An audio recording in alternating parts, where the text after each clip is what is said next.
Sometimes you just gotta empty the cup, don't you?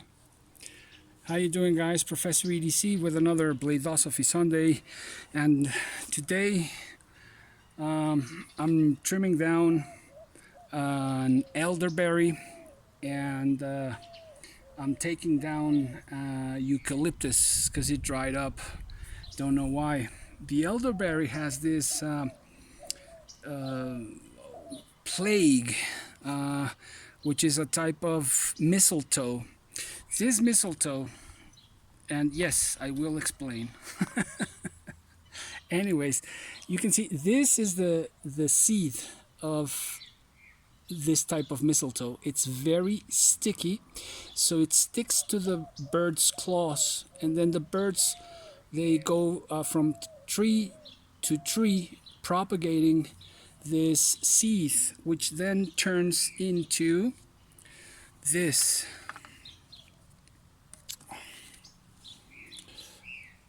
This is the, I think it's called elderberry. It has some like blackberries or currant.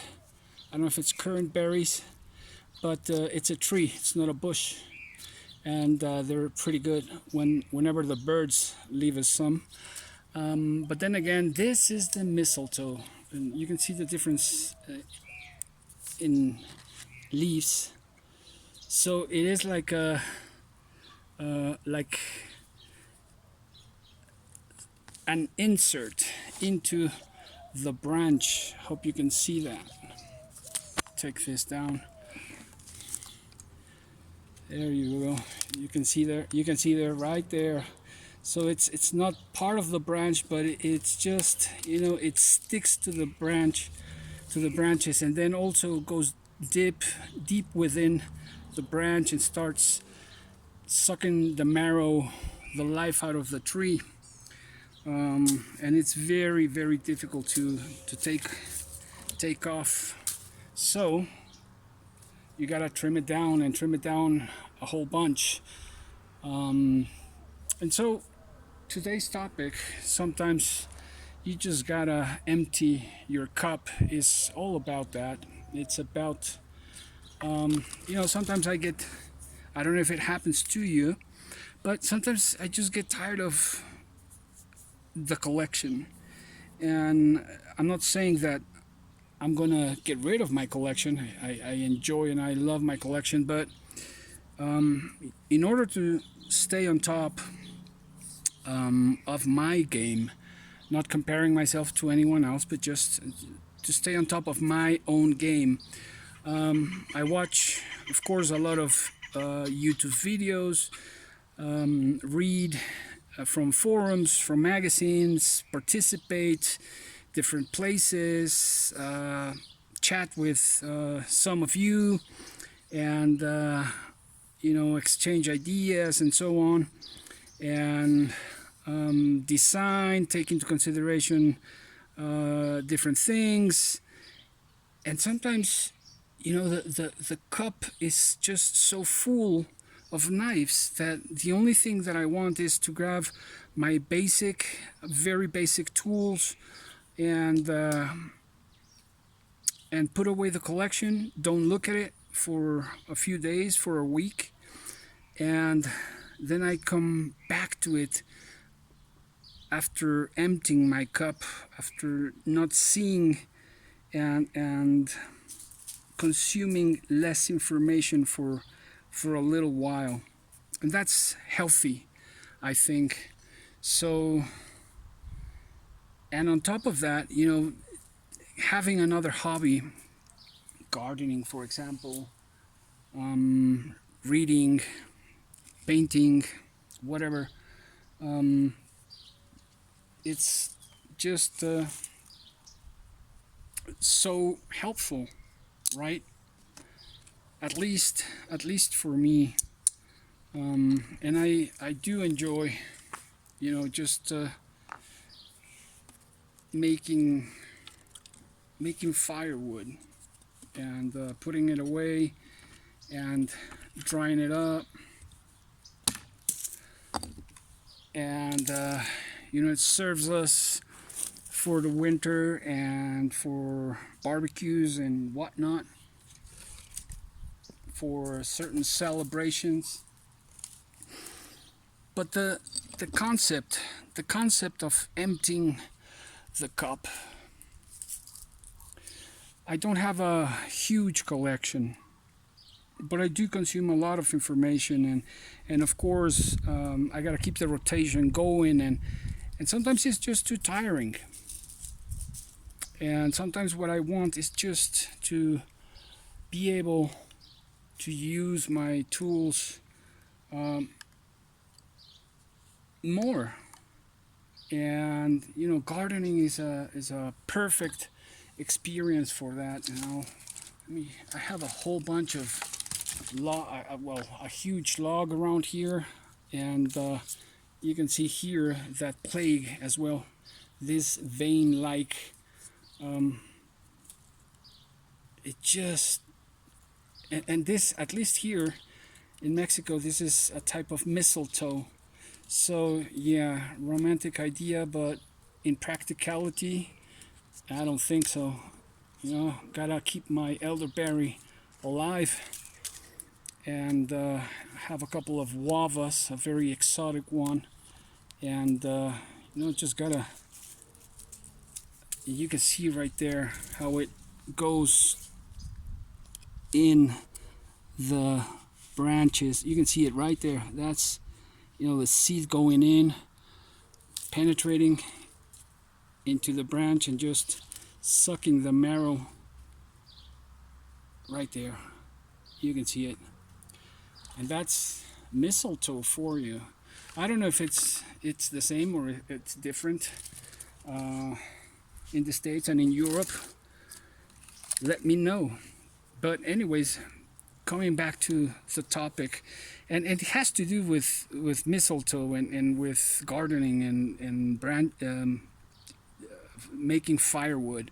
You know, just this this, and I don't even remember the brand, and it's very, I have a Baco, this Laplander, there we go. This Laplander has been with me, I don't know, some 15-16 years, and I sharpen it because of course it's already very used, and so is my Yakari-Puko, but I love this thing is never going away. A fabulous knife for wood processing and just general use. I do love this Scandi grind, and you know, just enjoying the tools that I so much talk about. This is a perfect knife as well for showing you guys, you know, just taking this off and being able to show you. There's the how it goes in.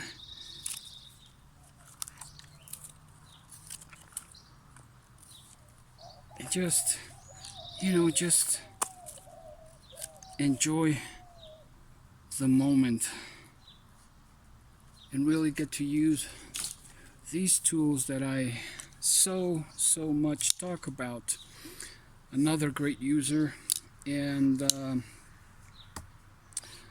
I used to have a collection of axes, and of course I sold most of them. I had Council tool, I had Hansford Brooks and Holtzbrooks, and what was it? Of course, Trooper. And I really sold all the expensive ones. So and that money went into, of course, some knives and folders, and just kept like very basic. Since I'm also getting older and I'm not doing that type of heavy tasks because of medical issues as well. You know, I sold the best. I kept Hansford Brooks, which I don't have here. I'll show it in another episode. But man, emptying the cup. You know, sometimes we may talk about knives, and sometimes we maybe just too much. And then again, sometimes it may be life in general, our jobs or problems in general. Emptying the cup, giving ourselves a space so that we can take a break. Take a break from life, take a break from knife collecting, take a break from things that sometimes stresses or those things that stress us out. It's just healthy, you know, to particularly do something positive, something that blows off some steam. And well, for me it's you know, one of those things is wood processing and trimming down trees and like I said, making firewood. I have this 1, 2, 3, 4 stumps that I was able to, you know, got lucky and saw them and picked them up in the truck and just I don't know how I was able to get him on the truck, but anyways, I was able to, and it just feels so. I'm sorry if you're seeing my arm. You're just the position. There you can see that big old stump. Sorry about that. Here we have another one and some of the wood I'm processing. Here we have a big old branch. So anyways, I think that's a better position. Should have thought about that. Just a very simple toolkit for the task that I decided to do this Sunday, and that starting the year, I'm going to at least once a week, you know, advance little by little, but do a bit of this type of work, which I enjoy dearly. What about you guys? How do you empty your cups? Sometimes reading, sometimes meditating, learning, of course, of other things. Music, also music is another thing that helps. Sometimes cooking, you know, painting. Those are a few of the things that carving that I enjoy. And well, so many things that you can see that this guy here needs to empty his cup often. But let me know down in the comments, how do you guys empty your cup? And I hope you have a wonderful week ahead and that you are able to empty your cup, which brings about mental, emotional health and also physical balance, emotional, physical balance to our lives. And not only we ourselves can appreciate, but the people around us generally notice, and they're also they also gain from that, and we are better during the week and during the day. At least that's what I've found out throughout my life. Have a good one, guys. Professor UDC out.